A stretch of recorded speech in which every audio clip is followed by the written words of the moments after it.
Welcome to RM biology. আরো একটি SMFW তোমাদের স্বাগত। এই ভিডিওতে তোমরা জানতে পারবে তোমাদের যে রেজাল্টে যে দেরি হচ্ছে, কেন দেরি হচ্ছে তার কিন্তু একটা অফিসিয়াল বিজ্ঞপ্তি দেওয়া হয়েছে। সেই অফিসিয়াল বিজ্ঞপ্তিতে কি লেখা আছে, কবে রেজাল্ট দিতে পারে, সবচেয়ে তথ্য জানতে পারবে। তাই ভিডিওটি শেষ পর্যন্ত দেখো। যারা চ্যানেল নতুন, চ্যানেলটি সাবস্ক্রাইব করে নিও, বেল বাটনটি বাজিয়ে দিও। চলো ভিডিওটি শুরু করা যাক। দেখো, একটু আগেই ঠিক মোটামুটি মিনিট 15 আগে কিন্তু এই তথ্যটি বা এই নোটিশটি দেওয়া হয়েছে। সেই নোটিশে কি বলা হচ্ছে?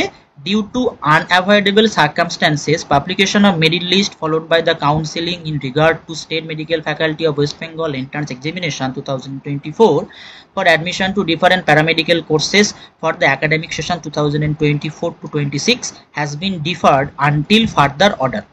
All concerned are requested to keep watch in the website of the State Medical Faculty of West Bengal for the further notification. Further communication will be intimated due course. Inconvenience cost is regretted. অর্থাৎ কিছু একটা সমস্যার কারণে এরা কিন্তু result এখন প্রকাশিত করতে পারছে না। কতক্ষণ প্রকাশিত করতে পারবে না? Until further order. অর্থাৎ একটা নোটিশ ইস্যু হবে। নোটিশ ইস্যু হবে যে কবে তোমাদের রেজাল্ট প্রকাশিত হতে পারে, তার আগে কিন্তু রেজাল্ট প্রকাশিত হবে না। ধরে নাও তোমাদের SMFWB'র যাবতীয় কাজ আপাতত ফার্দার নোটিশ পর্যন্ত বা আনটিল ফার্দার নোটিশ পর্যন্ত বন্ধ। ঠিক আছে? তো আজকে হচ্ছে তোমার শুক্রবার। এরকম আমি কোনোদিন দেখিনি। আমি লাস্ট 2019 থেকে SMFWB সমস্ত জিনিস কভার করি যে এইভাবে ডেট চেঞ্জ করছে। SMFWB বোর্ড যতগুলো বোর্ড পরীক্ষা নেয়, আজ পর্যন্ত বলতে পারি যে SMFWB বোর্ড সব থেকে ভালো বোর্ড ছিল। তো আমার যতদূর ধারণা, তোমরা সোমবার বা মঙ্গলবার নাগাদ কিন্তু একটা নোটিফিকেশন পেতে পারো যে কবে তোমাদের রেজাল্ট দিতে পারে। তার জন্য তোমাদের অপেক্ষা করতে হবে। মোটামুটি ধরো আর 2-3 দিন তোমাকে ওয়েট করতেই হবে যে কবে রেজাল্ট আসবে তার এক্স্যাক্ট ডেটটা জানার জন্য তোমাকে কিন্তু সোমবার থেকে মঙ্গলবার পর্যন্ত ওয়েট করতে হবে।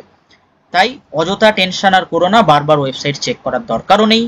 কারণ এর মধ্যে কালকে শনিবার, পরের দিন রবিবার, কোনো কিছুই হবে না। সেই সোমবার বা মঙ্গলবার একটা নোটিশ ইস্যু হতে পারে বা তারপরেও হতে পারে।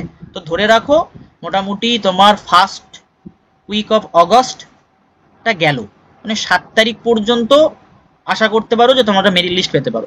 6 কিংবা 7 তারিখে তোমরা মেরিট লিস্ট পেতে পারো।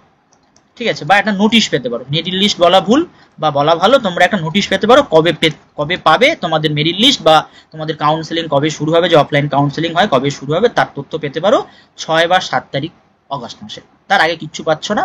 অনেকেই অনেকটা অপেক্ষা করছিল। 1 তারিখ থেকে অনেক ফোন কল, অনেক রেকর্ড, অনেক কিছু তোমাদেরকে আমি শুনিয়েছি, অনেক তথ্য শেয়ার করেছি। এটাই আমার রেজাল্ট রিলেটেড এখনো পর্যন্ত লাস্ট তথ্য। আবার রেজাল্ট রিলেটেড যদি কোনো তথ্য আমি নতুন পাই সেটা আবার তোমাদের সঙ্গে শেয়ার করব। তাই আমার সঙ্গে যারা সবসময় ছিলে এভাবেই থাকো। কাউন্সেলিং রিলেটেড সমস্ত তথ্য, সমস্ত হেল্প এখান থেকেই পেয়ে যাবে। অলরেডি আমি character certificate, character certificate, medical certificate এগুলোর কিন্তু প্রোফর্মা দিয়ে দিয়েছি। তারা ডাউনলোড করে তোমরা কিন্তু এখন থেকে ওগুলো রেডি করে দাও।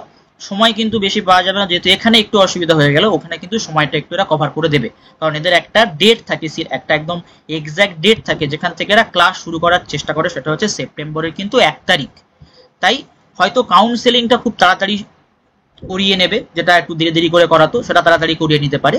কিন্তু এদের একটা নির্দিষ্ট রুলস আছে যে এদের ক্লাসটা শুরু হয় 1 সেপ্টেম্বর থেকে। তাই যে কাজগুলো তোমাদের বাকি আছে, কাউন্সেলিং রিলেটেড যে কাজগুলো বাকি আছে সেগুলো এখন থেকে সেরে রাখো।